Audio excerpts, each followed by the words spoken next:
कांशीराम साहब अमर रहे, मानव श्रीकांत श्रीराम साहब अमर रहे।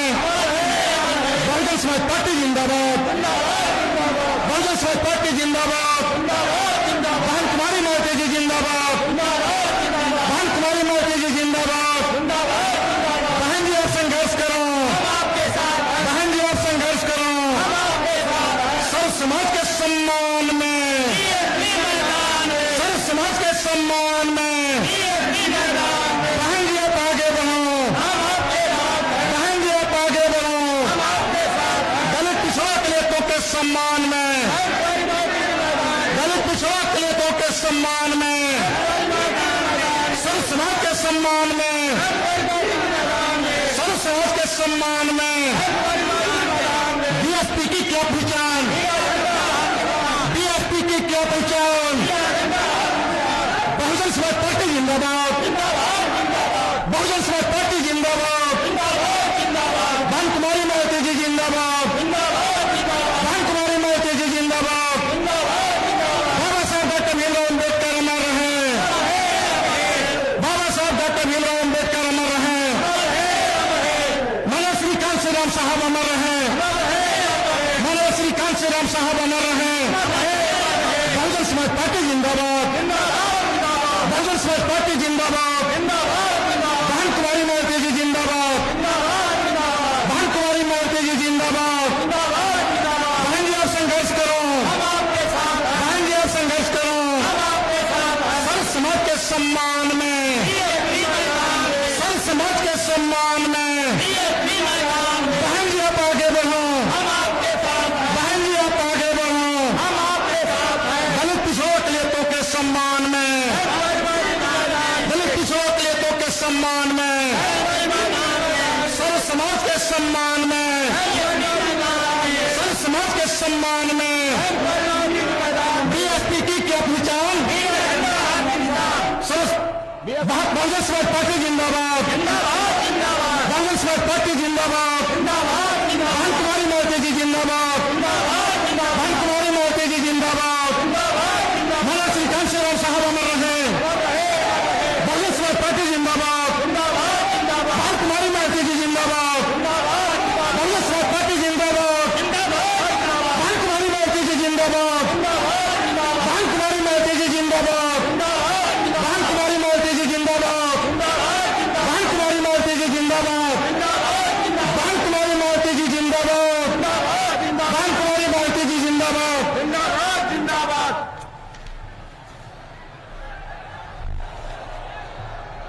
साथियों, बहुजन समाज पार्टी के तत्वाधान में मंडल बस्ती में,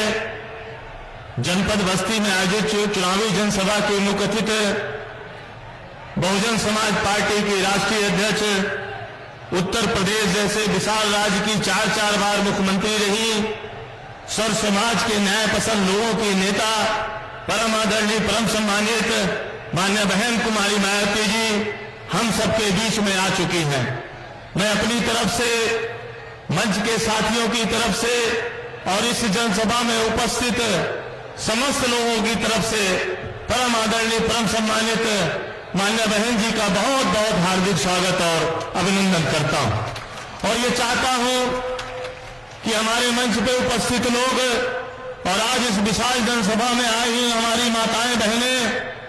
हमारे नौजवान साथी, पिता तुल्य बुजुर्ग, मैं सबसे चाहूंगा कि वो अपने अपने स्थान पर खड़े होकर के और दोनों हाथ उठा करके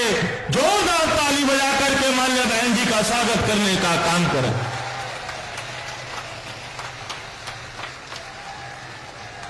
मैं चाहूंगा कि हम सबके बीच में लोकसभा बस्ती के मान्य बहन जी के आशीर्वाद प्राप्त प्रत्याशी श्री लौकुश पटेल जी आए और चुनाव चिन्ह हाथी भेंट करके मान्य बहन जी का स्वागत करने का काम करें। मान्य बहन कुमारी मायावती जी जिंदाबाद, मान्य बहन कुमारी मायावती जी जिंदाबाद।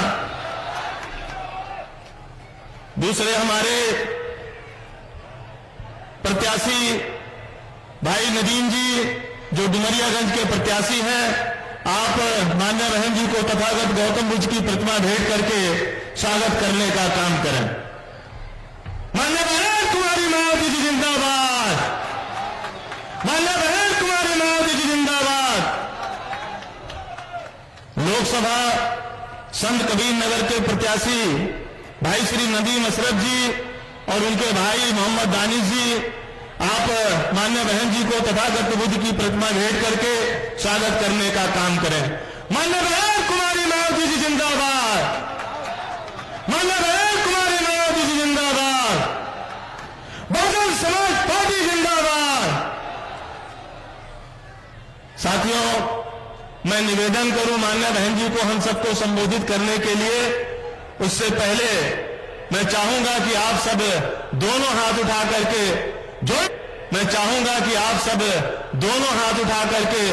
जोरदार नारा लगा करके मान्य बहन जी का स्वागत करने का काम करें। मान्य बहन कुमारी मायावती जी जिंदाबाद,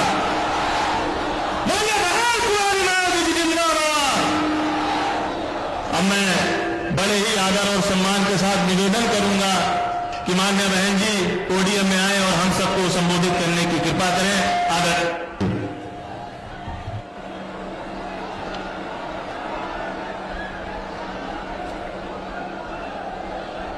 बीएसपी की इस चुनावी जनसभा में इकट्ठा हुए पार्टी के सभी छोटे बड़े पदाधिकारी एवं कार्यकर्तागण, आज आप लोग देश में व यहाँ आपके उत्तर प्रदेश स्टेट में भी लोकसभा के लिए हो रहे आम चुनाव में अपनी पार्टी के उम्मीदवारों के समर्थन में मुझे सुनने के लिए यहाँ इकट्ठा हुए हैं, तो उसके लिए मैं आप सभी लोगों का हार्दिक दिल से आभार प्रकट करती हूँ। वैसे आप लोगों को ये विदित है कि हमारी पार्टी कांग्रेस, बीजेपी व अन्य किसी भी विरोधी पार्टी तथा गठबंधन आदि के साथ मिलकर नहीं, बल्कि अकेले ही अपनी पार्टी के बलबूते पर पूरी तैयारी व दमदारी के साथ ये चुनाव लड़ रही है। इसके साथ ही हमने टिकट बंटवारे के मामले में भी सर्व समाज के लोगों को उचित भागीदारी दी है, जिनको कामयाब बनाने के लिए अपनी पार्टी के लोग पूरे जी जान से लगे हैं। आप लोगों को ये मालूम है कि आपके बस्ती मंडल में मुस्लिम आबादी काफी ज्यादा है, तो मुस्लिम आबादी को ध्यान में रखकर हमने संत कबीर नगर जो लोकसभा की सीट है और डुमरियागंज लोकसभा की सीट से हमने मुस्लिम समाज के कार्यकर्ता को, पार्टी के सिपाही को, कार्यकर्ता को यहाँ से अपना प्रत्याशी बनाया है। और आपके इधर बस्ती लोकसभा की सीट में अति पिछड़े वर्ग का वोट काफी ज्यादा है, इसलिए हमने यहाँ कुर्मी समाज के अपने कार्यकर्ता को यहाँ अपना प्रत्याशी बनाया है। हालांकि आज यहाँ आपकी इकट्ठा हुई अपार भीड़ व भीड़ के जबरदस्त जोश को भी देखकर अब मुझे भी एक काफी हद तक भरोसा हो गया है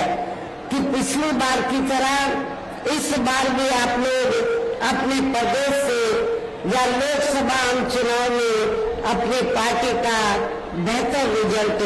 जरूर लाएंगे। इसके लिए अब मैं आप लोगों का ध्यान कुछ जरूरी बातों की तरफ दिलाना चाहती हूँ और इस संबंध में विशेषकर मैं कांग्रेस, बीजेपी व इनके अन्य सभी सहयोगी दलों के बारे में ये कहना चाहूंगी कि आजादी के बाद शुरू में केंद्र व देश के काफी राज्यों में भी ज्यादातर सत्ता यहाँ कांग्रेस पार्टी के ही हाथों में केंद्रित रही है, किंतु उनके अधिकांश मामलों में रही गलत नीतियों एवं गलत कार्य प्रणाली वजह से फिर इस पार्टी को केंद्र में काफी राज्यों की भी सत्ता से बाहर होना पड़ा है तथा यही स्थिति इनकी सहयोगी पार्टियों की भी बनी रही है, जिसके कारण ही फिर पिछले कुछ वर्षों से बीजेपी व इनके सहयोगी दल केंद्र एवं काफी राज्यों की भी सत्ता में काबिज हो गए हैं। लेकिन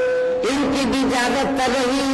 जातिवादी, पूंजीवादी, संकीर्ण, सांप्रदायिक व देशपूर्ण नीतियों एवं कार्य प्रणाली आदि से तथा इनकी कथनी व करनी में भी काफी अंतर होने की वजह से अब ऐसा लगता है इस बार ये पार्टी भी यानी कि भारतीय जनता पार्टी भी केंद्र की सत्ता में आसानी से वापस आने वाली नहीं है, बशर्ते यदि ये चुनाव इस बार फ्री एंड फेयर होता है, पूरे तौर से फ्री एंड फेयर होता है तथा आम चर्चा के मुताबिक वोटिंग मशीनों में भी कोई गड़बड़ी आदि नहीं की जाती है और वैसे भी इस बार चुनाव में इनकी कोई भी पुरानी व नई चल रही नाटकबाजी, जुमलेबाजी व गारंटी आदि काम में आने वाली नहीं है, क्योंकि अब देश की जनता काफी हद तक इस बात को समझ चुकी है कि इनकी पार्टी ने अब तक देश के विशेषकर गरीबों, कमजोर तबकों, मध्यम वर्गीय एवं अन्य मेहनतकश लोगों को जो इन्हें अच्छे दिन दिखाने के असंख्य प्रलोभन भरे वायदे किए हैं तथा अनेकों हवाई व कागजी गारंटी आदि भी दी है, तो उनका जमीनी हकीकत में अभी तक इन्होंने लगभग 1/4 हिस्सा भी कार्य पूरा नहीं किया है, बल्कि इसके स्थान पर इनका ज्यादातर समय व ताकत भी जहां इनके अपने चहेते रहे बड़े बड़े पूंजीपतियों एवं धनला सेठों को ही ज्यादा से ज्यादा मालामाल व धनवान आदि बनाने में तथा उन्हें हर स्तर पर छूट देने में व बचाने में ही लगी रहती है, जिनके अधिकांश आर्थिक सहयोग से ही ये पार्टी व अन्य पार्टियां भी अपना संगठन चलाती हैं तथा चुनाव आदि भी लड़ाती हैं, जिसका काफी कुछ खुलासा बॉन्ड की आई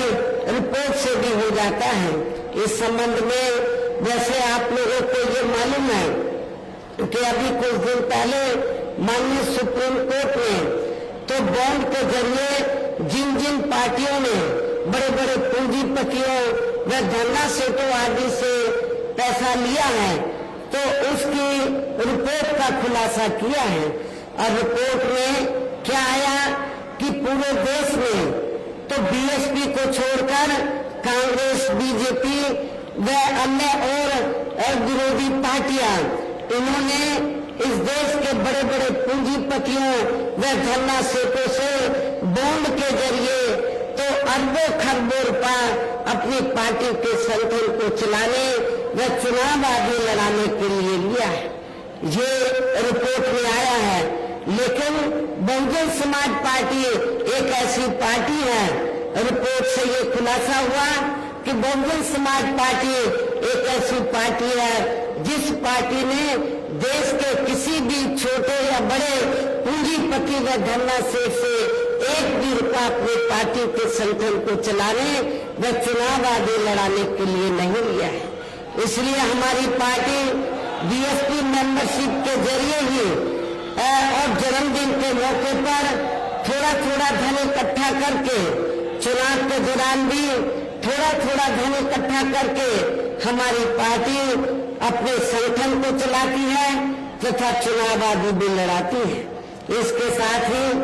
अब ऐसा लगता है, इसके अलावा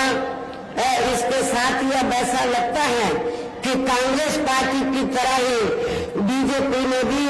केंद्र की तमाम सरकारी जांच एजेंसियों का ज्यादातर राजनीतिकरण कर दिया है। आप लोगों को मालूम है जब केंद्र में कांग्रेस पावर में होती है तो वो सरकारी जांच एजेंसियों का दुरुपयोग करती है, राजनीतिकरण करती है, और जब बीजेपी पावर में आती है तो बीजेपी भी सरकारी जांच एजेंसियों का ज्यादातर दुरुपयोग करती है, राजनीतिकरण करती है। ये मैं समझती हूँ ठीक नहीं है। इसके अलावा देश के किसान वर्ग भी वर्तमान बीजेपी की सरकार में शुरू से ही अपनी विभिन्न समस्याओं को लेकर काफी ज्यादा दुखी व परेशान रहे हैं और अभी भी हैं। जबकि यूपी में 4 बार हमारी पार्टी की रही सरकार ने इनके हितों का भी हर स्तर पर विशेष ध्यान रखा है। और इतना ही नहीं, आप लोगों को ये भी मालूम है, हमारी पार्टी ने अपने चारों हुकूमतों के दौरान तो किसानों को समय से हमने खेती करने के लिए सस्ते साधन उपलब्ध कराए हैं और उनकी फसल का भी समय से हमने उचित दाम दिया है, जो अब आपको किसी भी पार्टी की सरकार में या मिलता हुआ नजर नहीं आ रहा है। इतना ही नहीं, बल्कि केंद्र में पूर्व की रही कांग्रेसी सरकार की तरह ही वर्तमान भाजपा सरकार में भी इनकी जातिवादी, हीन, सांप्रदायिक एवं पूंजीवादी सोच व नीतियों के चलते ही पूरे देश में सर्व समाज में से खासकर गरीबों, दलितों, आदिवासियों, पिछड़े वर्गों, मुस्लिम एवं अन्य धार्मिक अल्पसंख्यक समाज के लोगों का भी पूर्ण रूप से विकास व उत्थान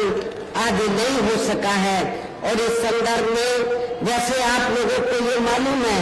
कि पूरे देश में यहाँ दलितों, आदिवासियों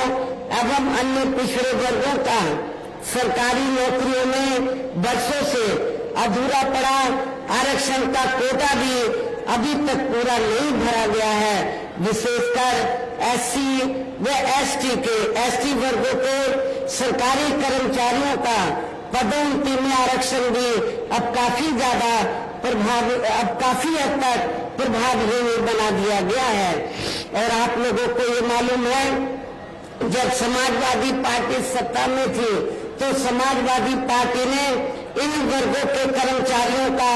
पदोन्नति में आरक्षण बिल्कुल ही समाप्त कर दिया था, खत्म कर दिया था। तो क्या आप लोग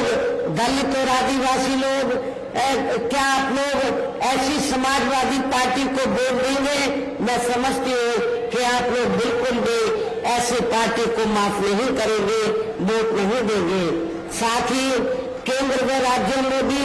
विरोधी पार्टियों की रही सरकारों में इन सभी वर्गों को प्राइवेट सेक्टर में आरक्षण दिए जाने की व्यवस्था किए बिना ही इनकी सरकारों के ज्यादातर सरकारी कार्य अब प्राइवेट सेक्टर के जरिए ही इनके बड़े बड़े पूंजीपतियों व धन्ना सेठों आदि को ही दिए जाने के कारण अब इनको पूरे देश में आरक्षण का बहुत कम ही लाभ मिल पा रहा है। इसी प्रकार इनका अन्य और मामलों में भी शोषण में उत्पीड़न आदि होना अभी तक भी बंद नहीं हुआ है। इसके साथ साथ मुस्लिम व अन्य धार्मिक अल्पसंख्यक समाज के लोगों की भी हालत हर स्तर पर वह काफी ज्यादा खराब व दयनीय बनी हुई है। इतना ही नहीं, बल्कि पिछले कुछ वर्षों से केंद्र व अधिकांश राज्यों में भी बीजेपी व आरएसएस की सरकारों के चलते हुए अब इनका विकास एवं उत्थान आदि होना भी काफी हद तक बलशाली हो गया है। आए दिन इन पर खासकर हिंदुत्व की आड़ में हो रही जुल्म जाति भी यह काफी ज्यादा चरम सीमा पर पहुंच चुकी है। इसके साथ साथ अपर कास्ट समाज में से विशेषकर गरीब लोगों की भी हालत हमें कोई खास अच्छी नजर नहीं आती है। इनकी गलत कृषि नीतियों के कारण किसान वर्ग भी आए दिन आंदोलित रहता है। साथ ही इनके गलत आर्थिक नीतियों की वजह से देश की अर्थव्यवस्था पर भी इसका काफी बुरा प्रभाव पड़ा है, जिससे यह विशेषकर छोटे एवं मध्यम वर्गीय व्यापारी वर्ग भी काफी ज्यादा दुखी व परेशान है। और अब केंद्र में पूर्व की रही सरकारों की तरह ही वर्तमान भाजपा सरकार ने भी यहाँ पूरे देश में गरीबी, बेरोजगारी एवं महंगाई आदि भी लगातार काफी ज्यादा बढ़ रही है। देश में हर स्तर पर फैला भ्रष्टाचार भी अभी तक भी खत्म नहीं हुआ है। ऐसे में अब आप लोगों को देश में हो रहे लोकसभा चुनाव में कांग्रेस, बीजेपी व इनकी सहयोगी पार्टियों को भी केंद्र की सत्ता में आने से जरूर रोकना है। जिनकी गलत नीतियों व गलत कार्य प्रणाली आदि को आप लोग काफी हद तक आजमा भी चुके हैं। ऐसी स्थिति में अब ये विरोधी पार्टियां इस चुनाव में भी किस्म किस्म के साम, दाम, दंड भेद आदि अनेकों हथकंडे इस्तेमाल करके केंद्र की सत्ता में आने की पूरी कोशिश में लगी हैं, जिनसे अपनी पार्टी के लोगों को हर स्तर पर काफी ज्यादा सावधान रहना है। और इस मामले में विरोधी पार्टियां अपने अपने पक्ष में हवा बनाने के लिए खासकर मीडिया, ओपिनियन पोल व सर्वे आदि का जो बड़े पैमाने पर इस्तेमाल कर रही हैं, तो उनसे भी अपनी पार्टी के लोगों को बिल्कुल भी गुमराह नहीं होना है। इसके साथ ही विरोधी पार्टियों के विभिन्न रूपों में जारी किए गए इनके हवाई व प्रलोभन भरे चुनावी घोषणा पत्रों एवं वायदों आदि के बहकावे में भी अपनी पार्टी के लोगों को कतई नहीं आना है, जिन्हें ये पार्टियां चुनाव खत्म होने के बाद ज्यादातर अमल में नहीं लाती हैं। और अब जिन पर से देश की जनता का अधिकांश विश्वास उठ गया है, यही खास वजह है कि हमारी पार्टी किसी भी चुनाव में अपनी पार्टी का कोई भी चुनावी घोषणा पत्र आदि जारी नहीं करती है। वैसे भी हमारी पार्टी किसी भी चुनाव में कहने में बहुत कम बल्कि कार्य करके दिखाने में ही ज्यादा विश्वास रखती है। और इस बात का सबसे बड़ा सबूत ये है कि उत्तर प्रदेश में 4 बार हमारी पार्टी के नेतृत्व में रही सरकार ने चुनाव में अपनी पार्टी के बिना कोई जारी किए गए चुनावी घोषणा पत्र के ही प्रदेश व आम जनहित में काफी कुछ ऐतिहासिक कार्य करके दिखाए हैं, जिनके अब देश में अधिकांश पार्टियों की सरकारें काफी नकल भी कर रही हैं। जबकि इस मामले में हमारी पार्टी का ये कहना है कि यदि इन पार्टियों के स्थान पर केंद्र में हमें अपनी पार्टी की सरकार बनाने का मौका मिलता है, तो तब फिर हमारी पार्टी की बनी सरकार केंद्र में यहाँ तक की रही सभी विरोधी पार्टियों की सरकारों की तरह केवल हवाई व कागजी कार्य आदि नहीं करेंगे, बल्कि उत्तर प्रदेश की तरह ही जमीनी हकीकत में ठोस कार्य करके दिखाएगी। और इस संदर्भ में खासकर मैं ये कहना चाहूंगी, केंद्र द्वारा देश में पिछले कुछ समय से अति गरीब परिवारों को अस्थायी तौर पर फ्री में जो थोड़ी सी खाद्य सामग्री दी जा रही है, तो उससे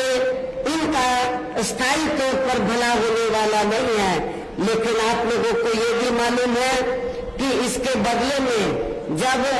कोई छोटा चुनाव हो या बड़ा चुनाव हो, तो इसके बदले में तब फिर बीजेपी व आरएसएस के लोग ये कहते हैं कि बीजेपी की सरकार ने आपको फ्री में राशन दिया है, इसलिए आपको बीजेपी को वोट देना चाहिए। ये बिल्कुल गलत है, इसमें रत्ती भर भी सच्चाई नहीं है। क्योंकि इस संदर्भ में मैं आप लोगों को ये अवगत कराना चाहती हूँ कि पूरे देश में जो गरीब लोगों को थोड़ा सा जो फ्री में राशन दिया जा रहा है, तो ये कोई बीजेपी या आरएसएस के लोग नहीं दे रहे हैं, बल्कि पूरे देश की जनता जो विभिन्न रूपों में केंद्र की सरकार को टैक्स देती है, और टैक्स के जरिए जो सरकार के पास जनता का पैसा जाता है, उस पैसे से आप लोग ये फ्री में राशन आपको दिया जा रहा है, ये कोई किसी की मेहरबानी नहीं। और वैसे भी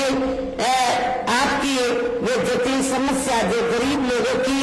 ये जटिल समस्या है, देश में हर हाथ को काम देने से केवल दूर हो सकती है, जिसकी तरफ हमारी पार्टी की बनी सरकार विशेष ध्यान देगी। साथ ही देश में पिछले काफी वर्षों से आए दिन बढ़ रही गरीबी, बेरोजगारी व महंगाई आदि से भी जनता बहुत ज्यादा दुखी व परेशान है, जिसे भी आर्थिक नीतियों में तब्दीली करके जरूर दूर किया जाएगा। धर्म की भी आड़ में पिछले कुछ वर्षों से खासकर मुस्लिम समाज के लोगों का देश की भावना से जो उनका काफी ज्यादा शोषण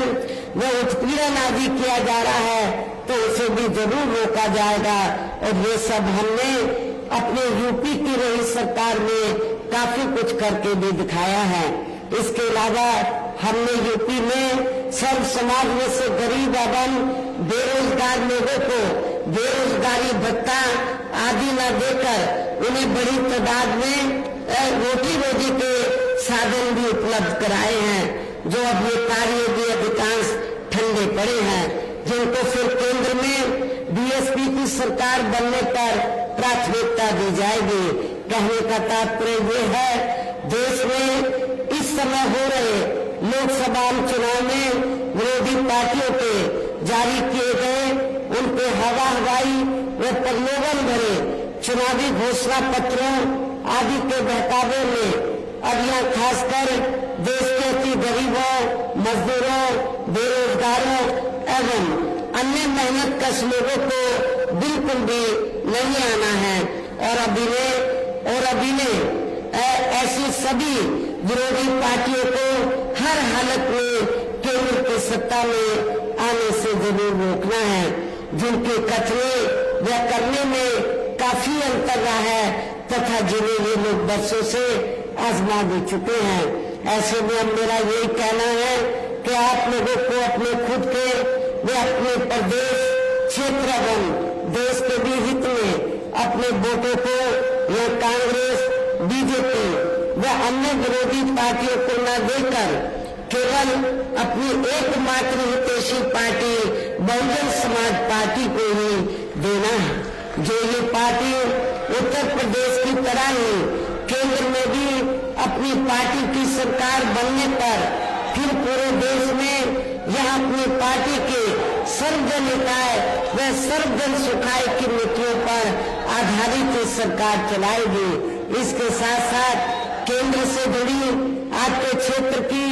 जो भी स्थानीय समस्याएं होगी तो उन्हें भी फिर दूर करने का हर संभव पूरा प्रयास किया जाएगा। साथ ही यहाँ गरीबों, मजदूरों, बेरोजगारों, कर्मचारियों, किसानों, छोटे व्यापारियों एवं अन्य मेहनतकश लोगों के हितों का भी विशेष ध्यान रखा जाएगा। सर्व समाज में से खासकर दलितों, आदिवासियों, पिछड़े वर्गों, मुस्लिम व अन्य धार्मिक अल्पसंख्यक समाज के लोगों के विकास एवं उत्थान के साथ साथ हर स्तर पर उनकी सुरक्षा आदि के लिए भी जरूरी कदम उठाए जाएंगे। और तभी फिर यहाँ वास्तव में अपने देश के महान संतों, गुरुओं व महापुरुषों ने भी विशेषकर महात्मा ज्योतिबा फुले, श्री छत्रपति शाहू जी महाराज, श्री नारायण गुरु, बाबा साहब डॉक्टर भीमराव अम्बेडकर एवं मान्यवर श्री कांशीराम जी आदि का अधूरा रहा सपना जरूर साकार हो सकता है, जिनको यूपी में हमारी पार्टी की रही सरकार द्वारा हर स्तर पर पूरा आदर सम्मान दिया गया है। इन्हीं खास बातों के साथ ही अब मेरा देश व आपके स्टेट के भी हित में, आपके क्षेत्र के भी हित में ये कहना है कि हमारी पार्टी ने यहाँ जिनको भी आपके बस्ती मंडल में, यहाँ जिनको भी लोकसभा के लिए चुनाव के मैदान में उतारा है, जो आपके सामने मंच पर भी मौजूद हैं, तो उन्हें आपको जरूर कामयाब बनाना है, जिसके लिए यहाँ पार्टी के सभी स्तर के छोटे बड़े पदाधिकारी अब वो कार्यकर्तागण पूरे जी जान से लगे हैं। हर जिसके लिए हमारी पार्टी के सभी स्तर के छोटे बड़े कार्यकर्ता व पदाधिकारीगण पूरे जी जान से लगे हैं। और मैं अब मैं अंत में मेरा यही कहना है कि आप लोगों को वोट पड़ने वाले दिन यहाँ बीएसपी के अपने सभी लोकसभा उम्मीदवारों को अर्थात बस्ती लोकसभा की सीट से हमने सभी श्री लवकुश पटेल को आपके नौजवान साथी को चुनाव के मैदान में उतारा है। डुमरियागंज लोकसभा की सीट से हमने मोहम्मद नदीम मिर्जा को हमने टिकट दिया है। संत कबीर नगर लोकसभा की सीट से हमने सैयद नदीम अशरफ को चुनाव के मैदान में उतारा है। मेरी आप लोगों को से यही कहना है कि आप लोगों को बहुजन समाज पार्टी के इन तीनों प्रत्याशियों को बीएसपी का जो चुनाव चिन्ह हाथी है, हाथी चुनाव चिन्ह के सामने वाले बटन को दबाकर इनको भारी वोटों के अंतर से जरूर कामयाब बनाना है, जिताना है। इस खास अपील के साथ ही अब मैं अपनी बात यही समाप्त करती हूँ। जय भीम, जय भारत।